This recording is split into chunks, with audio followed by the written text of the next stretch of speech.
제가 축구를 상당히 좋아합니다. 신대원에 작년에 잔디구장이 생기면서 한 주에 꼭 한 번씩은 축구를 하고 있습니다. 많을 때는 화요일, 목요일 뛰고도 토요일에 새벽에 교회 신광 유나이티드 풋살팀과 함께 집사님들과 함께 같이 공을 차곤 합니다. 그런데 의아하실 분들이 있습니다. 왜 이렇게 통통한가? 제가 이 축구 이야기를 꺼낸 것은 오늘날 현대 축구의 중요한 전술 중에 하나를 이야기하고자 합니다. 일명 빌드업 축구입니다. 이 빌드업이라는 것이 일상에서도 쓰이는 용어인데요. 하나하나 차곡차곡 쌓아서 최종적인 목표에 도달하는 것을 말합니다. 그러니까 축구에서 빌드업이라고 한다면은 공이 골키퍼부터 시작하여서 수비수를 거쳐서 많은 패스들의 완성을 통해 공격수에게 이르러서 공격수가 마지막에 골까지 만들어냈을 때 그 하나의 과정을 빌드업 축구라고 할 수 있습니다. 이 빌드업에서 가장 중요한 것은 그 과정 가운데에 실수란 용납되지 않습니다. 패스 하나의 실수가 곧 상대방에게 공을 내주게 되는 결과로 이어지며 처음부터 다시 시작해야 됩니다. 그 말인즉 모든 과정 가운데에 실수하지 않고 그 공을 우리 팀에게 건네주는 패스 하나하나가 세심한 작업이며 그것을 잘 끝냈을 때에 비로소 골이라는 결과를 만들어낼 수 있는 겁니다. 마치 이런 과정이 하나님의 일하심에서도 찾아볼 수 있습니다. 하나님께서 한 사람을 택하시고 차곡차곡 그 빌드업, 그 과정을 만들어 가십니다. 세밀하게 그 한 사람을 통하여 하나님의 복음을 확장하는 놀라운 결과를 보여주셨죠. 오늘은 그 시작점에 선, 그 빌드업의 시작점에 선 바울을 살펴보겠습니다. 바울은 예수님을 믿는 그리스도인들을 핍박하는 강성 유대인이었습니다. 그는 교회를 핍박하였고 그 결과 그리스도인들이 뿔뿔이 흩어졌습니다. 바울은 교회가 흩어지는 것에서 만족하지 않았습니다. 멈추지 않고 적극적으로 교회를 멸하려고 찾아다니는 정도였습니다. 오늘 말씀 앞의 내용이 그러합니다. 바울은 다메섹 지역에 흩어진 그리스도인들이 있다는 소식을 듣고 그들을 결박하여 잡으려고 공문을 들고 찾아 나섰습니다. 사도행전 9장 1절에 보면은 여전히 위협과 살기가 등등하다라고 표현하고 있습니다.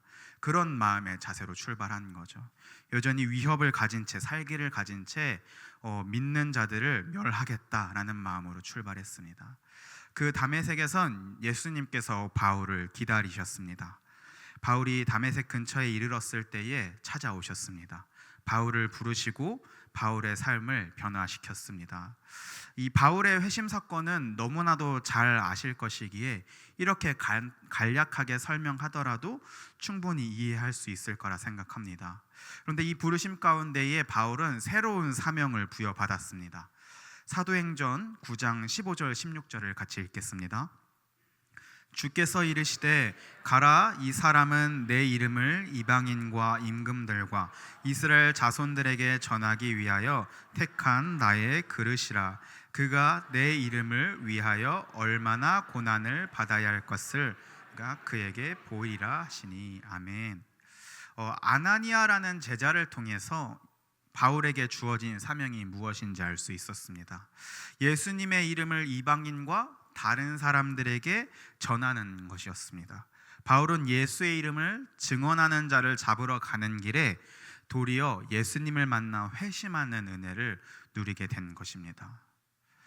바울은 다메섹에서 음식을 먹으면서 몸을 회복하였습니다.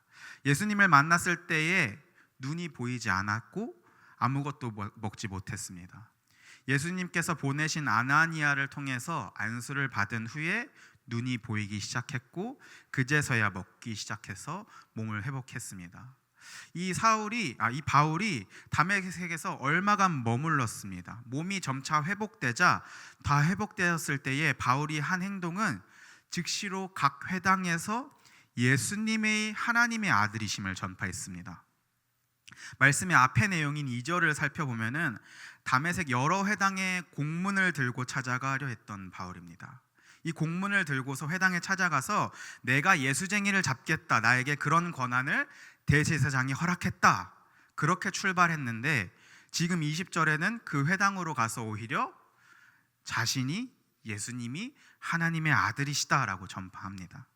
듣는 사람이 다 놀랍니다. 당연한 것이겠죠. 바울이 온 목적이 그 예수가 하나님의 아들이다라고 말하는 사람들을 잡기 위함인데 본인이 예수님이 하나님의 아들이다라고 선포하고 있기 때문에 놀랍니다.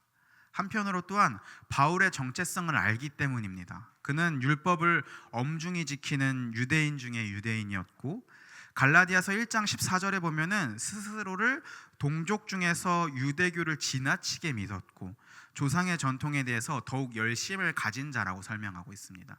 그러니까 남들보다도 나는 더 율법에 열심을 가진 자야. 이 유대인 중에서도 나만큼 탁월한 유대인이 없어라고 고백하는 이 바울이었습니다. 그 당시 가장 위대한 율법 교사였던 가말리엘의 수제자였던 바울입니다. 그런 자가 지금 예수님이 하나님의 아들이시다 전파합니다. 이 정체성을 아니까 유대인들이 놀랄 수밖에 없는 겁니다. 그런데 바울의 이런 고백은 한 번으로 끝나지 않았습니다. 계속되었습니다. 이어서 22절을 보면은 예수를 그리스도라 증언하여 라고 성경은 말하고 있습니다. 지금 바울은 예수님은 하나님의 아들이십니다. 이어서 예수님은 그리스도십니다 라고 고백하고 있습니다. 이는 그가 가지고 있던 신앙과는 별개의 신앙이었습니다. 그에게 있어서 예수님은 하나님의 아들이 아니었고 오히려 하나님을 욕되게 하는 범죄자였습니다. 오히려 신성 모독을 하는 자였습니다. 그런데 바울이 자신이 가지고 있던 신학을 바꿨습니다. 바울이 가지고 있던 믿음의 유산을 다 버렸습니다. 유대인의 최고의 학자에게 배웠던 수제자가 단숨에 아니다. 하나님의 아들이신 예수님에 대해서 선포하고 있습니다. 예수님이 그리스도시다라고 고백하고 있습니다. 이것을 다른 표현으로 바꾸면은 그가 구원자이시다. 그가 나의 주인이시다라고 말할 수 있습니다. 강하고 담대하게 바울이 외쳤습니다. 어찌 보면 유대인들이 당혹해하는 것은 당연한 것일지도 모르겠습니다. 바울의 말에 이렇게 힘이 있었던 이유는 그가 성령으로 충만하였기 때문입니다. 아나니아가 안수한 이후에 예수님께서 바울이 성령으로 충만할 수 있도록 하였습니다. 성령으로 충만한 자, 이미 조금 더 앞전으로 살펴보면 스데반 집사의 복음 전파에서 살펴볼 수 있습니다. 스데반 집사도 회당에서 더불어 논쟁할 때에 스데반을 능히 감당하지 못했습니다. 성령으로 충만했기 때문입니다. 지금 동일한 상황입니다. 바울이 성령으로 충만해서 회당 가운데서 복음을 선포하니까 유대인들이 당혹스러워서 어찌할 줄 몰라 할 뿐이었습니다. 사랑하는 성도 여러분, 이 회심이라는 것은 삶의 변화를 말합니다. 정체성의 변화를 말하고 입술의 고백의 변화를 말합니다. 바울은 분명한 것은 유대인 중에 유대인이었고 바리새인 중에 바리새인이었습니다. 그런데 그가 예수님을 만나고 모든 유산을 버렸습니다. 결박하러 가던 그의 삶이 증인의 삶으로 변화되었습니다. 우리가 예수님을 만났다면은 우리의 삶은 명확하게 변화해야 합니다. 이 변화에는 그리스도를 향한 삶의 변화이자 정체성의 변화가 담겨져 있습니다. 죄된 모습, 남을 핍박하고 억누르던 모습, 또 나를 자랑스럽게 여기던 모습, 나를 의롭게 여기던 모습 다 버리고 우리의 삶이 그리스도를 따르길 소망합니다. 하나님의 자녀라는 새로운 정체성을 새로 입어서 변화된 삶을 사시길 권면드립니다. 이후 23절을 보면 여러 날이 지났다라고 표현됩니다. 이 여러 날을 다르게 보여주는 시선이 있습니다. 갈라디아서 1장 15절에서 17절입니다. 특별히 갈라디아서 1장 16절부터 17절을 읽겠습니다. 그의 아들을 이방에 전하기 위하여 그를 내 속에 나타내시기를 기뻐하셨을 때에 내가 곧 혈육과 의논하지 아니하고 또 나보다 먼저 사도된 자들을 만나려고 예루살렘으로 가지 아니하고 아라비아로 갔다가 다시 다메섹으로 돌아갔노라. 아멘. 이 갈라디아서는 갈라디아 지역 교인들에게 쓴 바울의 편지입니다. 바울이 이 편지를 쓴 이유가 그 당시 갈라디아 교회 안에 거짓 교사, 이단들이 들어와 복음을 훼손했기 때문입니다. 훼손된 복음을 바로잡아야 했고 그래서 편지를 썼습니다. 또한 그 거짓 선교사, 교사들이 바울의 사도권을 부정하였습니다. 그렇기 때문에 바울은 자신의 사도권이 어디서 왔는지 강하게 변호하는 내용이 갈라디아서 이 1장에 담겨져 있습니다. 그렇다는 것은 이 1장에서 바울이 시간을 명시할 때, 바울이 장소를 명시할 때는 명확하고 분명히 제시하여야 했습니다. 사도권을 위해서 다툼의 여지가 없도록 하기 위해서 자신의 정당성을 위해서만큼은 그가 어떻게 하나님의 말씀을 증언하는 자가 되었는지에 대해서 명료하게 전했다는 것이죠. 17절은 바울이 회심한 이후에 계속 다메섹에 있었다고 말하지 않습니다. 회심한 이후에 예루살렘으로 가지 않고 아라비아로 갔다가 다시 다메섹으로 돌아왔다라고 이야기합니다. 즉 얼마 동안은 바울이 다메섹에서 복음을 증언했습니다. 그것을 조금 전에 살펴보았던 회당에서 바울이 힘있게 선포한 것, 그것이 이제 처음에 증언했던 것이고, 예루살렘으로 언급이 되었던 것은 이후에 사도 바울이 예루살렘 교회로 돌아가지 않고 사도들을 만나 그의 사도권을 보장받아야 했던 것이 아닌가 하는 그 의심을 변론하기 위해 이 언급을 한 것입니다. 바울이 회심한 이후에 예루살렘 교회로부터 인정받는 것이 3년 후입니다. 그러니까 그 공백기에 대한 의구심이 지금 있었고, 바울이 회심한 직후 다메섹 회당에서 복음을 전했고 3년이 비었다가 이제 나는 사도로 인정받고 활동하기 시작했다라는 것을 지금 증언하고 있다는 겁니다. 갈라디아서 1장 12절을 읽겠습니다. 이는 내가 사람에게서 받은 것도 아니요 배운 것도 아니요 오직 예수 그리스도의 계시로 말미암은 것이라. 아멘. 바울은 사람들에게 복음을 전수받지 않았습니다. 배운 것이 아니었습니다. 그러니까 예루살렘이 언급됐다라는 것 자체가 너는 예루살렘 교회로 가서 다른 제자들에게 너가 사도로서의 정당성을 부여받았어야 되는 거 아니야 라고 했을 때에 오히려 그렇게 말하지 않고 나는 사람에게서 복음을 전해받지 않았다. 내가 배운 것이 아니다. 다메섹에서 만난 예수님을 통해서 이미 복음을 접했고 부활하신 예수님을 만났기 때문에 나는 이미 사도로서 부족함이 없어라고 자신을 변론하고 있는 겁니다. 그러니까 예루살렘 교회로 갈 것이 아니라 곧장 아라비아로 갔습니다. 거기서 무엇을 했냐면 복음을 전했습니다. 뭔가 자신만의 신학을 정리하거나 이전에 버렸던 어떤 유대교의 어떤 신앙을 정리하는 것이 아니라, 사도직을 계승하기 위한 작업을 하는 것이 아니라 곧바로 예수님께 받았던 사명, 예수님께 받았던 그 복음을 전하기 위해 아라비아로 갔다는 것입니다. 거기서도 역시나 너무나도 열심히 사역했습니다. 예수님을 그리스도라 증언한 것이죠. 갈라디아서 1장 18절에 뒤이어 나온 내용을 보면은 그러고 나서 3년 후에 예루살렘으로 올라갔다라고 표현합니다. 학자들은 이를 두고 잃어버린 3년이라고 표현합니다.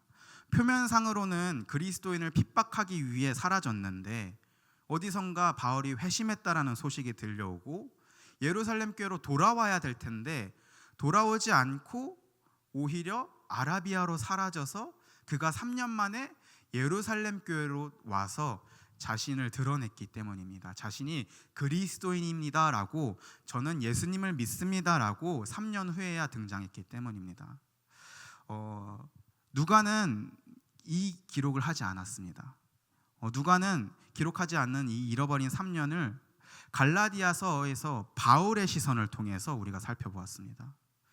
바울의 삶은 회심한 이후에 무엇인가 심이 있거나 재정비가 아니라 곧장 사명을 감당하는 삶으로 연결되었습니다. 예루살렘으로 돌아가자가 아니라 오히려 아라비아로 가서 거기서 복음을 전하자, 거기서 사명을 감당하자, 이게 바울의 판단이었던 것이죠. 예수님을 만난 사람의 모습이 주님 아직 저는 아닌데요, 나중에 할게요, 조금 괜찮아지면요, 조금 상황에 여유가 생기면 하겠습니다, 이 모습이 아니었다라는 거죠.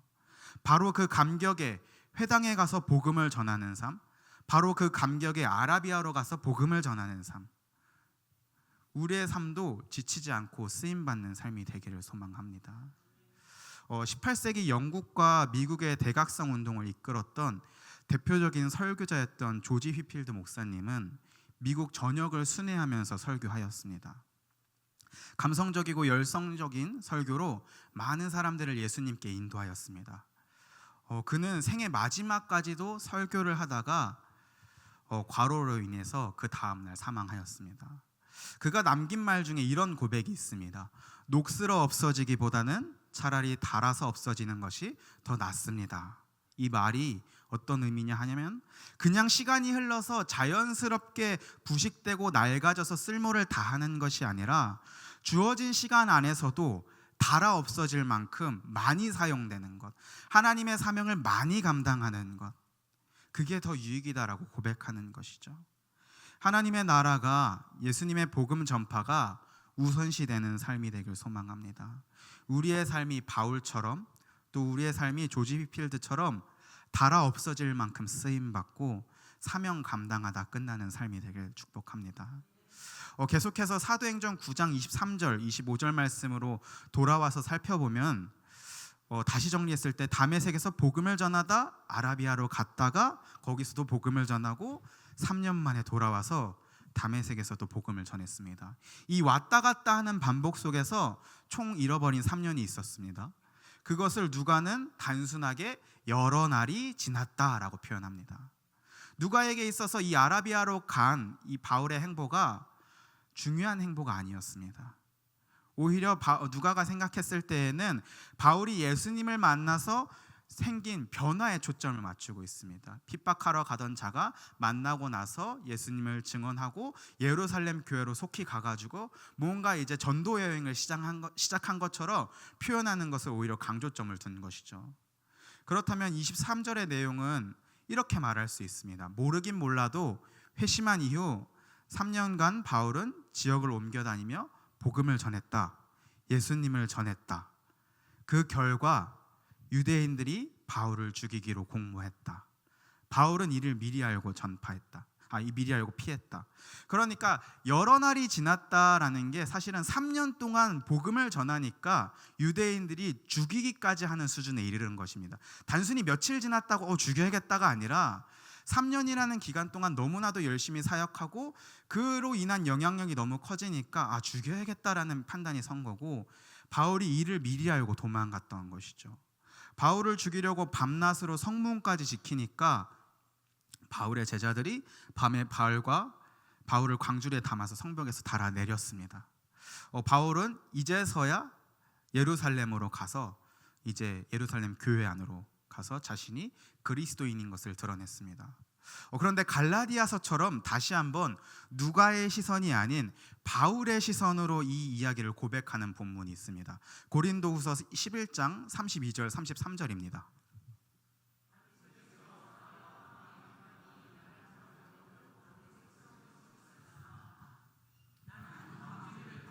들창문의 성벽을 내려가 그 손에서 벗어났노라. 아멘. 누가는 유대인들이 바울을 죽이려고 하였다.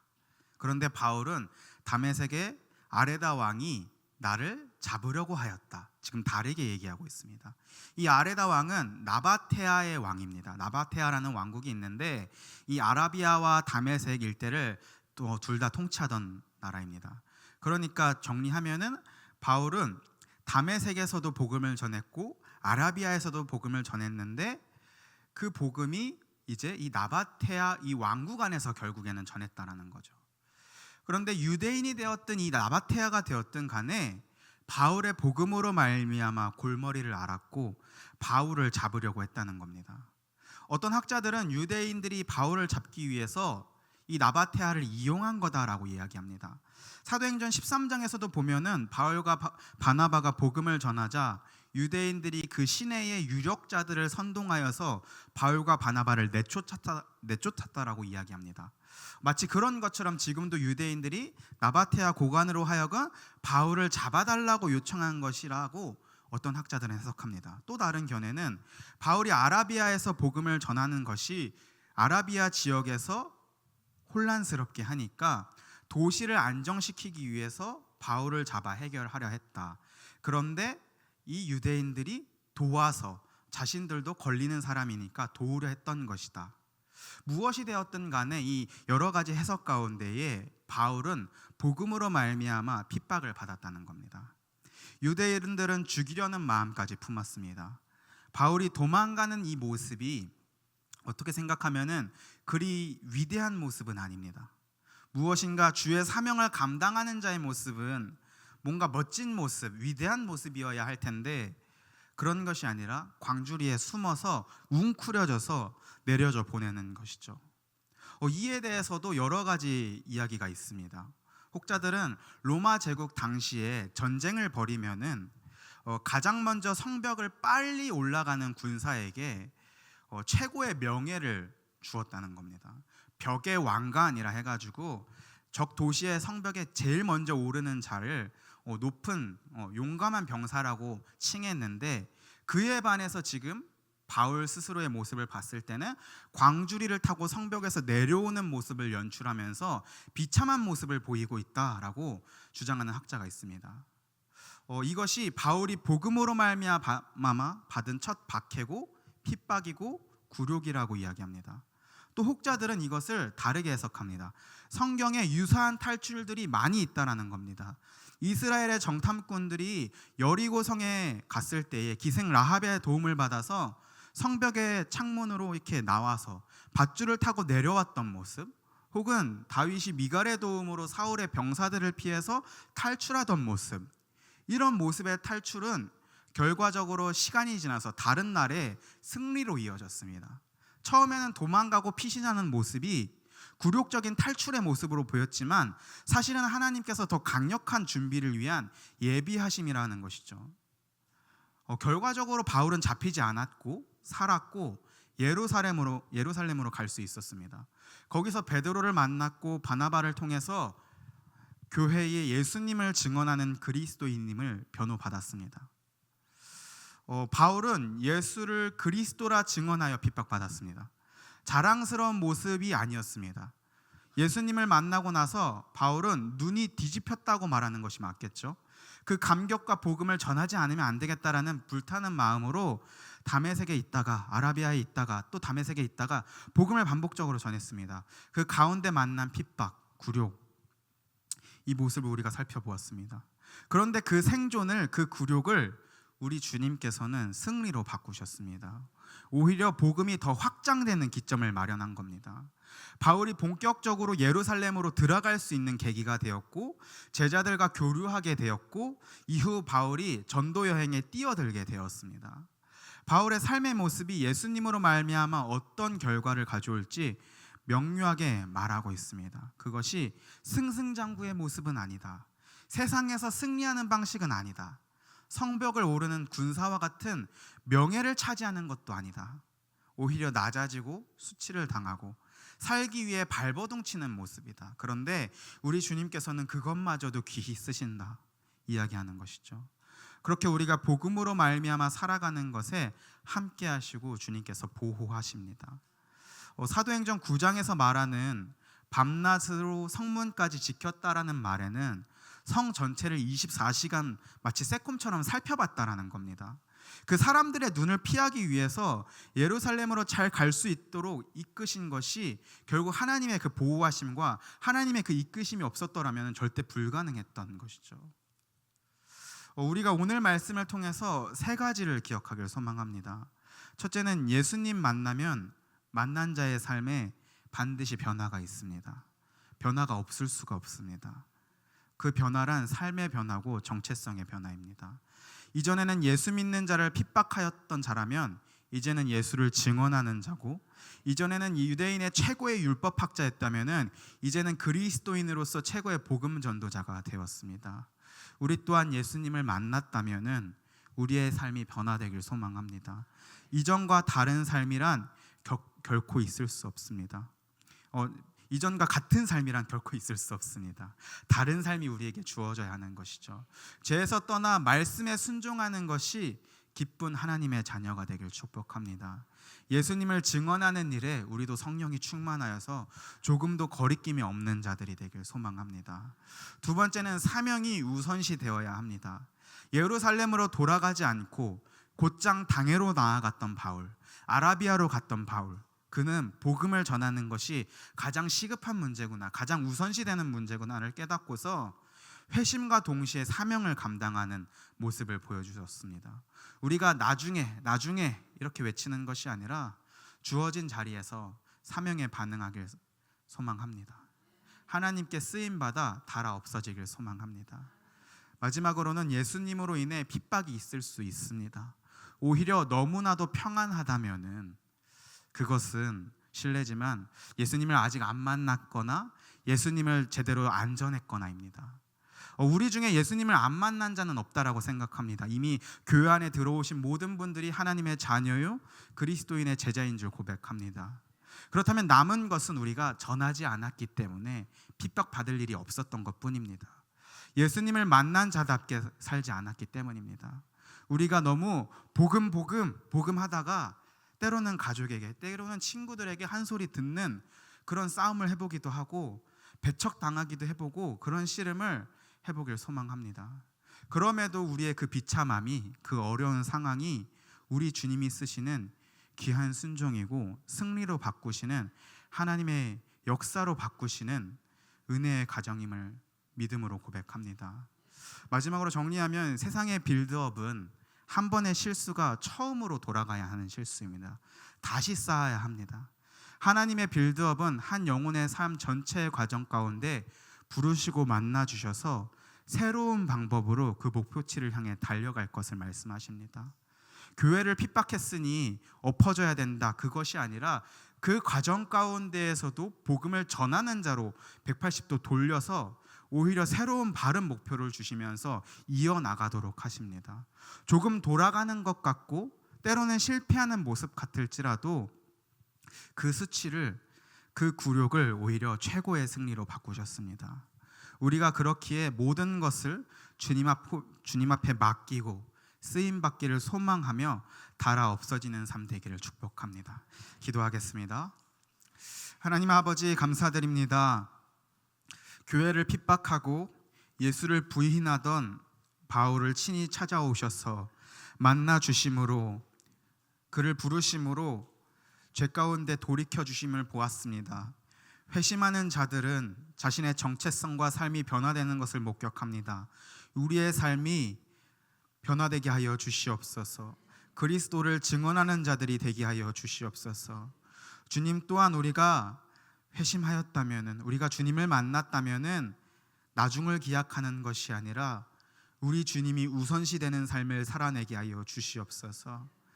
그 가운데에 주님을 우선시하는 삶을 살아가다가 때로는 실패를 맛보고 때로는 수치와 굴욕을 맛볼지라도 주님, 그것을 주님께서 승리로 바꾸어 주시옵소서.